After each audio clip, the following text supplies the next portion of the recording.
Tapi secara imanku, aku kuatkan diriku. Ku bilang, Tuhan ini bukan apa-apa. Kau yang memberi, kau juga yang mengambil. Jika itu memang bukan rezekiku, maka itu bukan bagianku. Tuhan pasti akan gantikan berlipat-lipat dengan cara Tuhan. Halo semuanya, apa kabar? Jumpa kembali dengan saya. Kali ini saya share video dari Dina Silalahi, pejuang kanker darah. Saya diberkati, saya senang membagikan buat teman-teman yang ada di Facebook, di YouTube, bagaimana supaya iman kita kembali lagi bangkit mengiring Tuhan. Tapi sebelum saya ulas, ada baiknya tonton dulu video yang satu ini. Aku menangis. Satu hari aku gemetaran, kayak gak selera makan. Kalian bayangkan Kak, 180 juta bukan sedikit. 180 juta lenyap seperti itu. Ya. Udahlah, itu yang kita pinjam-pinjam uang orang, berikan sama orang lain, orang bilang terima kasih, aku bangga dengan diriku. Tapi aku lupa meluangkan waktu untuk Tuhan. Aku berdoa, tapi bukan dengan cara yang betul. Aku tidak memberi pergumulan yang tepat. Aku tidak mengatur waktuku bertemu dengan Tuhanku, mengucapkan syukurku. Aku memang berterima kasih. Tapi aku tidak mengatur waktuku dengan Tuhan. Tuhanlah yang memberi, Tuhanlah yang mengambil. Secepat kilat, tap, diambil 180 juta lenyap. Tapi secara imanku, aku kuatkan diriku. Ku bilang, Tuhan ini bukan apa-apa. Kau yang memberi, kau juga yang mengambil. Jika itu memang bukan rezekiku, maka itu bukan bagianku. Tuhan pasti akan gantikan berlipat-lipat dengan cara Tuhan. Aku gak mau stres, Tuhan. Apa yang kulakukan, aku duduk dengan suamiku, aku berdoa, ku peluk suamiku, ya.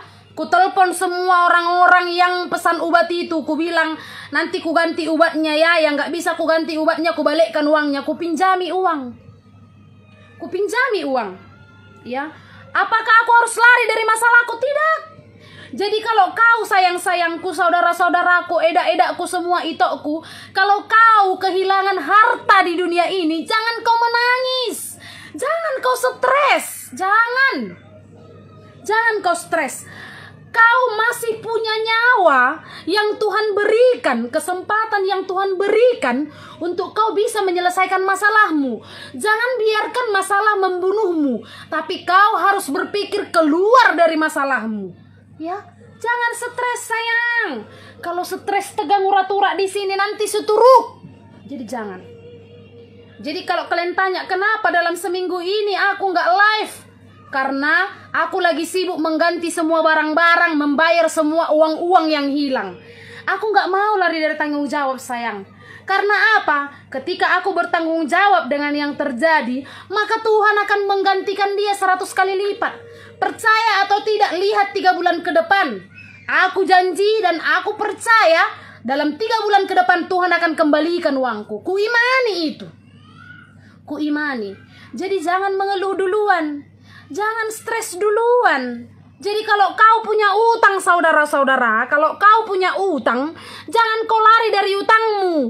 Makanya susah rezekimu gara-gara kau memakan rezeki orang lain. Gak kau bayar utangmu. Ya, aku pun punya utang tapi ku bayar sama orang lain. Baik semuanya, kita sudah menyaksikan kesaksian dari Dina Silalahi, pejuang kanker. Ketika beliau mengalami sakit kanker yang membahayakan, dia bukan berputus asa, kecewa, pahit hati, tapi dia semangat hidup. Dia mau makan walaupun selera makan tidak ada, sampai maaf kata lidahnya bernanah, tapi dia makan karena ada semangat hidup, semangat untuk sembuh. Dan yang kedua, saya perhatikan dari video-video yang saya tonton, dukungan dari suami, keluarga yang selalu mensupport sehingga ada gairah hidup.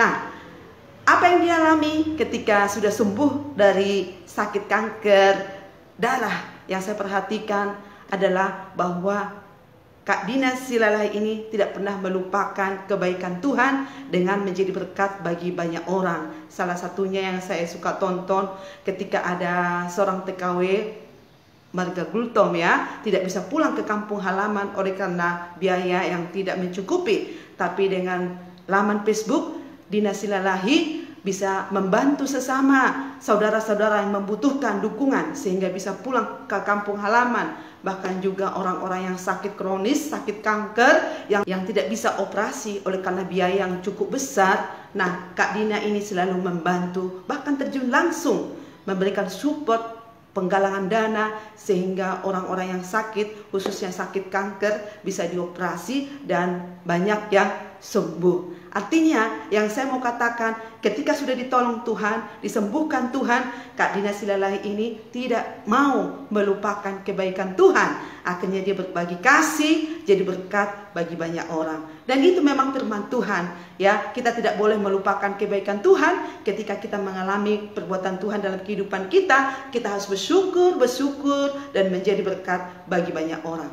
Dan saya tonton di dalam laman Facebooknya, kurang lebih 200.000 pengikut, ya. Banyak sekali, setiap live bisa 3.000-5.000 penonton. Karena bukan hanya berjualan, tapi menolong sesama, ya, menjadi berkat bagi banyak orang. Kira-kira siapa yang susah pulang ke kampung, ada yang sakit yang tidak bisa berobat atau operasi, beliau selalu hadir bagi banyak orang. Dan firman Tuhan katakan di dalam Amsal 6, belajarlah dari semut, ya. Dari manapun kita bisa belajar supaya kita makin baik, makin indah ke depan. Semut, dia mengumpulkan makanan pada waktu musim kering, musim kemarau, dan ketika hujan dia tidak repot, dia tidak kena dengan air banjir, tapi selalu ada makanan untuk persiapan bagi kehidupan semut. Itu semut loh, ya. Tapi firman Tuhan katakan, mari belajar kepada semut.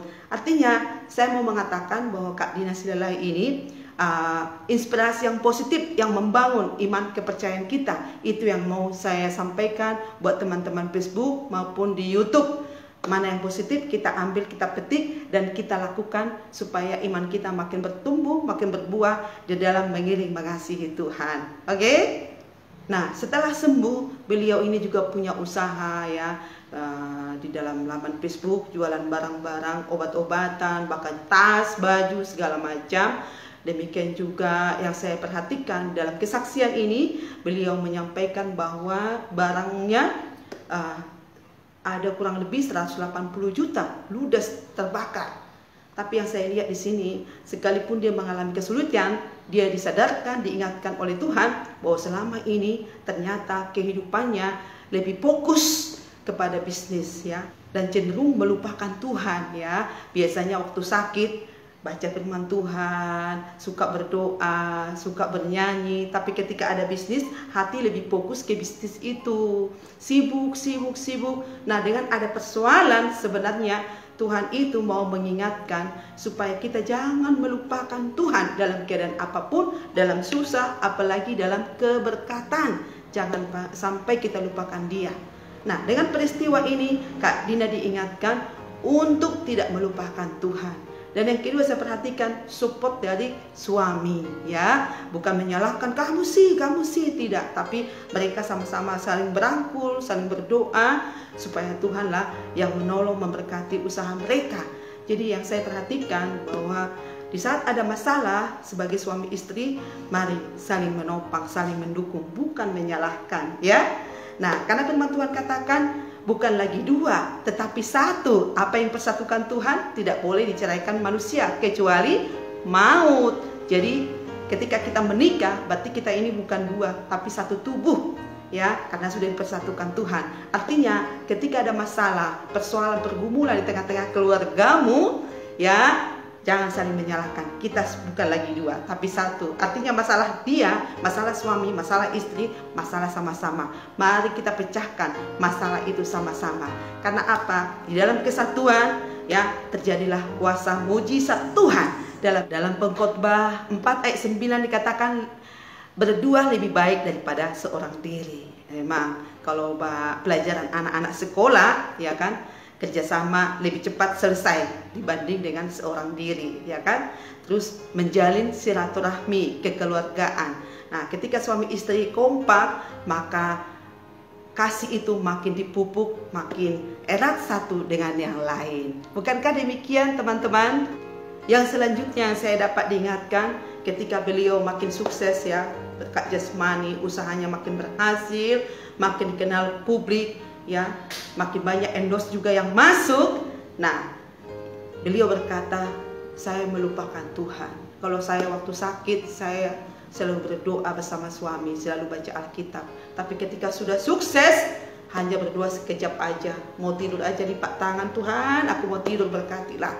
Tapi dengan peristiwa ini, Tuhan mengingatkan saya, mau berhasil, mau sukses, mau keadaan apapun, jangan pernah melupakan Tuhan ya. Karena firman Tuhan katakan, carilah dahulu kerajaan Allah dan kebenarannya, maka Tuhan akan tambahkan yang lain kepadamu. Ya, yang pertama kita cari Tuhan, maka Tuhan akan tambahkan berkat-berkat yang lain. Apa aja itu? Berkat-berkat jasmani, pekerjaan, usaha, bisnis, pekerjaan suami di kantor, anak-anak, yang lain-lain pokoknya.